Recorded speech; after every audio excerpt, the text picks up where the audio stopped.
What's going on, everybody? It's the Archaic Eagle here today, and I'm back with another look at the lovely, amazing, and totally not lethal wildlife of Fallout 76.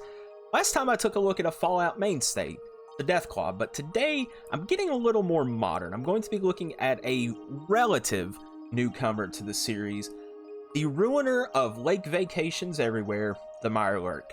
So what is a Mirelurk, you may find yourself asking? Well, there's not really a cut and dry answer as there is with Deathclaws. Obviously, Deathclaws all refer to the same general species of animal. They're mutated Jackson's chameleons that have nothing more on their mind than eating your face off.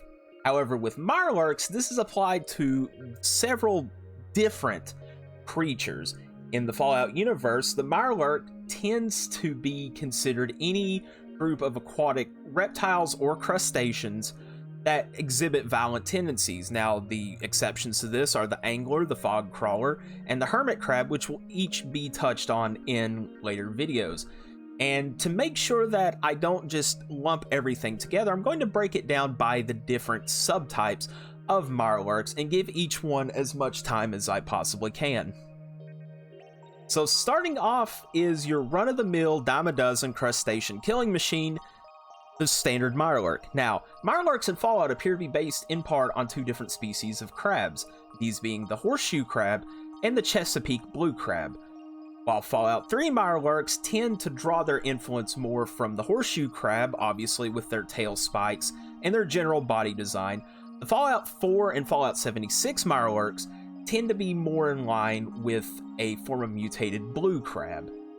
Within the standard Mirelurk group, you have a few different varieties. There's a base variant, which is just a general run-of-the-mill Mirelurk. They appear at many varying levels. There's a soft shell variety, which is the one that you will most likely encounter first, as these are the weaker varieties, obviously having a weaker shell and taking a little more damage from your attacks. And then after this, you start to get into the more powerful varieties. There are the Razor and Killclaw variants, which are each one significantly tougher to deal with. They take less damage from attacks, and they can deal back more damage than general standard Mirelurks or soft-shell Mirelurks.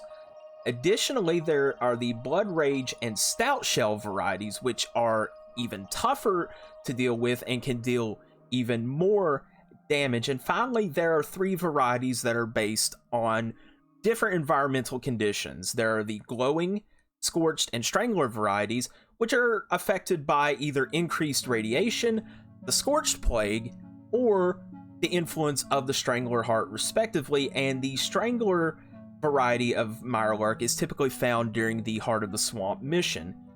Now, you may be looking at that and going, okay, that doesn't seem too bad, right? It doesn't get much worse. Well, that's where you're wrong. It gets a lot worse. Marlar hunters are the next variant of Mirelurk, whereas standard Mirelurks are generally inspired by the crabs that are endemic to the Chesapeake Bay.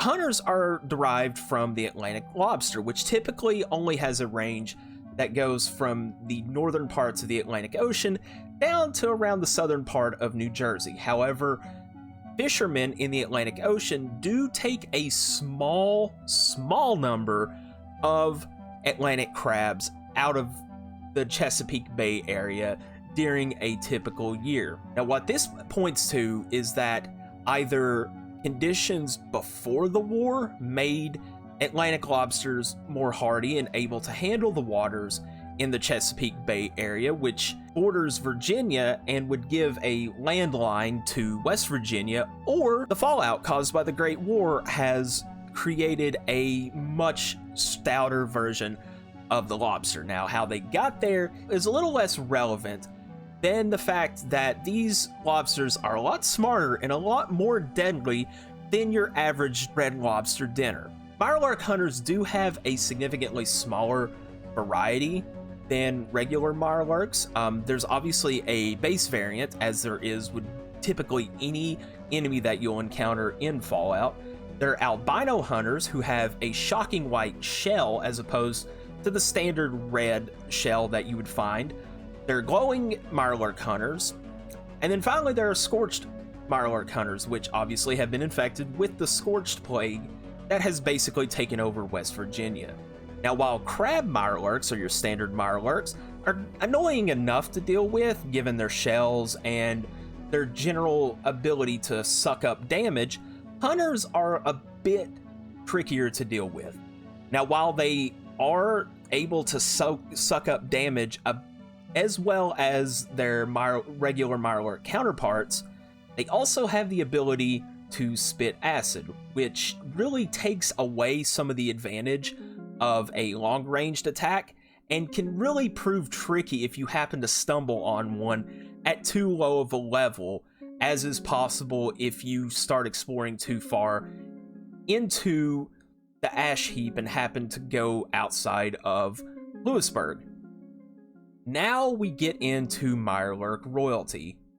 The Marlar King is a very stout enemy. It is not anything you want to encounter at a low level at all. In addition to pulling along the resiliency that the previous two forms of Mirelurk have, the Marlar King's sonic attacks really pack a punch and significantly reduce how effective you can be at tackling them at long range, and usually it doesn't end well if you're a low-level character. Now, the Marlar King does have some interesting features to it that kind of set it apart from the other variants of Mirelurk. Now, while the base level Mirelurk and the Mirelurk Hunter are obviously based on forms of crustaceans, crabs, lobsters, etc., the Mirelurk Hunter seems to either pull its influence from species of frogs or species of turtles.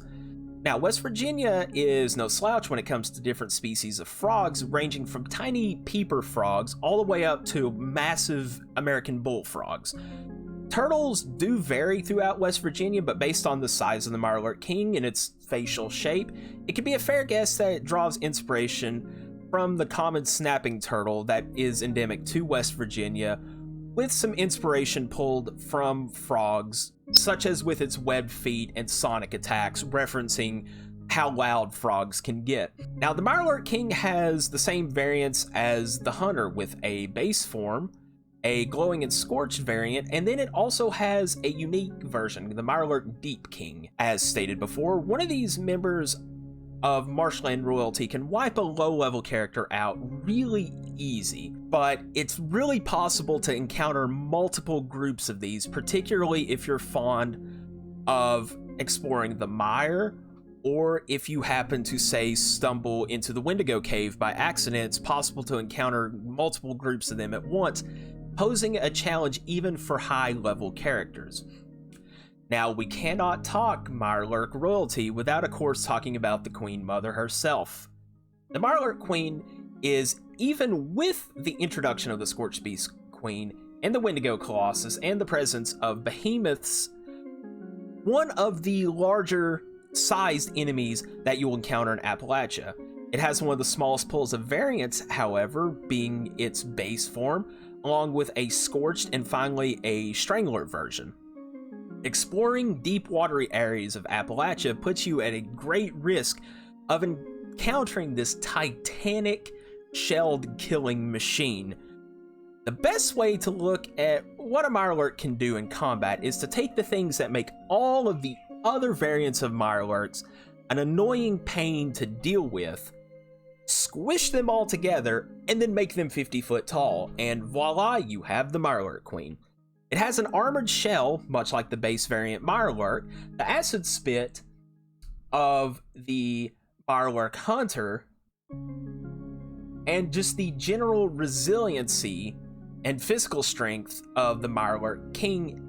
And it can also shoot Mirelurk spawn, which are tiny baby Mirelurks which crawl around near your feet and can do damage, which really starts to add up over time. The best strategy that I have found with dealing with the Mirelurk Queen is to try and work from as far back as possible, using a minigun, a 50 cal, a Gatling plasma, or any other long-ranged, high fire rate weapon, while trying to lay down a line of mines just for good measure.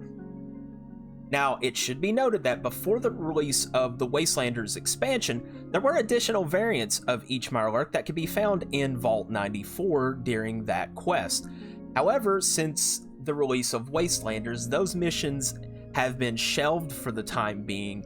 So until Bethesda decides to bring them back, or if Bethesda decides to bring them back, they won't be seen during standard playthroughs. Now, there are additional variants of Mirelurks that are Prime versions, which are tied directly to the Meat Week event, which award Prime meat and can be used to complete Graham's Meat Week quest. Now, Mirelurks are a very interesting look at how the Great War has really changed standard animals that you encounter, much like with the Deathclaw. As I mentioned before, the Mirelurk Hunter is based off of a lobster, which normally doesn't even have a range that's in any way near where West Virginia is. In fact, pretty much any of the inspirations for these animals, barring the Marlar King, really don't appear in West Virginia at all unless they're brought in for food. So you get animals that have been exposed to radiation and pollution and have become so hardy and so adaptable that they could take just the slightest bit of marshland and workable water and find a home. And it really goes to show just how much the Great War has played a hand in changing the environment, changing the ecosystem, and creating animals that are well better at adapting to sudden shifts in their environment than general animals are able to do. And even though the Mirelurk is a relative newcomer to the series, with its first appearance being in Fallout 3, it really has established itself quickly as one of the more unique and, depending on the situation, one of the more difficult enemies to encounter in the Fallout universe. So that's all I really have today about the Mirelurk. I've always, again, been fond of the different creatures that come up in the Fallout games, and as time has progressed, Bethesda has done a fairly good job of introducing new creatures that operate pretty well within the science fiction logic of the Fallout universe. And it's always interesting to just take a step back and see, well, what did Bethesda pull their inspiration from to come up with these different and unique characters. If you've enjoyed this video, please make sure to leave a like, subscribe, ring the notification bell, that way you know when I'm uploading new stuff. And if you haven't already, follow me over on Twitter at Archaic Eagle, that way you can get other additional updates on what's going on with my channel and other things that I may be planning. And as always with these videos, if you have not already, check out the Fallout Wiki.